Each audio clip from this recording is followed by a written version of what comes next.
एकच स्वामी इथे झाला घरकुलच्या मार्गावर. स्वामींचं नाव कोरलंय भजनी मंडळांच्या हृदयावर. सुंदर घरकुल निर्माण केले निस्वार्थीने सेवेवर. इम्पर्सनलचे धडे गिरवले आपल्या लाडक्या मुलांवर. प्राणपणाने लढला हा मावळा भरोसा आपल्या संप्रदायावर. स्वामींचं नाव कोरलंय भजनी मंडळांच्या हृदयावर. स्वामींचं नाव कोरलंय भजनी मंडळांच्या हृदयावर. यातील प्रत्येक शब्दावर बोलायचं झालं तर एक कीर्तन होऊ शकेल. वेळेचं भान ठेवून कार्यक्रमात मी या 4 ओळी घेतल्या हे स्वामींसाठी कृतज्ञता होऊ शकेल.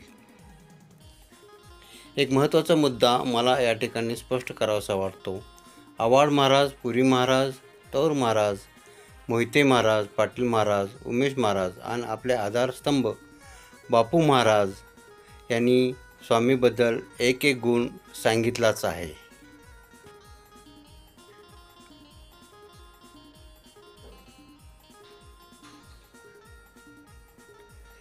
इम्पर्सनलचे धडे गिरवले.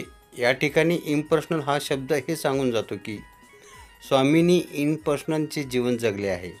इम्पर्सनल जीवन म्हणजे काय याचे उत्तम उदाहरण म्हणजे स्वामी आहेत.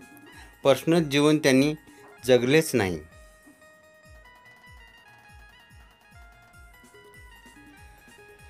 तौर महाराजांनी बोलताना सांगितले की संसारात त्यांना विरक्ती होती. हे खरे आहे. आपण सर्वांनी त्यांना मदत केली हे चांगलेच आहे, पण त्यांची परिस्थिती नाजूक होती हे म्हणणं चुकीचे वाटते. आव्हाड महाराजांनी म्हटले, स्वामी महाराज ज्यांना कळले नाही हे त्यांचे दुर्भाग्य आहे. स्वामींची जी अवस्था व व्यवस्था होती याचा अभ्यासच करावा लागेल. पुरी महाराज म्हणाले, आम्ही त्यांना मदत करतोय म्हणजे मीच माझ्यासाठी मदत करतोय असे आहे. हे बरोबर आहे. स्वामींनी जी अवस्था प्राप्त केली होती ती अध्यात्मातील एक खूप मोठी श्रीमंती आहे.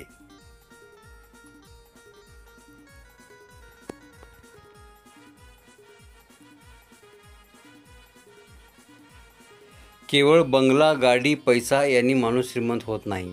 हे स्वामींच्या प्रेमापोटी जमलेल्या भाविकावरून लक्षात येते. स्वामी हे श्रीमंत होते, श्रीमंत आहेत, श्रीमंत राहतील हे त्यांचे कार्य सांगते. तौर महाराज एका कीर्तनात म्हटले होते, energy cannot be created, not it destroyed, it transferred from one form to another form. स्वामी एक एनर्जी आहेत, ती आता दुसऱ्या अवस्थेत आहेत एवढेच. जसे दुधातून दही बनते म्हणजे दुधामध्ये दही नाही का आहे, तसेच स्वामी दुसऱ्या अवस्थेत आहेत, त्याला सूक्ष्म अवस्था म्हणतात. ते सूक्ष्म अवस्थेत आहेत एवढेच मी सांगतो आणि इथेच थांबतो. सब कुछ भरपूर आहे. धन्यवाद. आपला कृपाबलशी संजय मिल्के सर, स्वरानंद ग्रुप. धन्यवाद.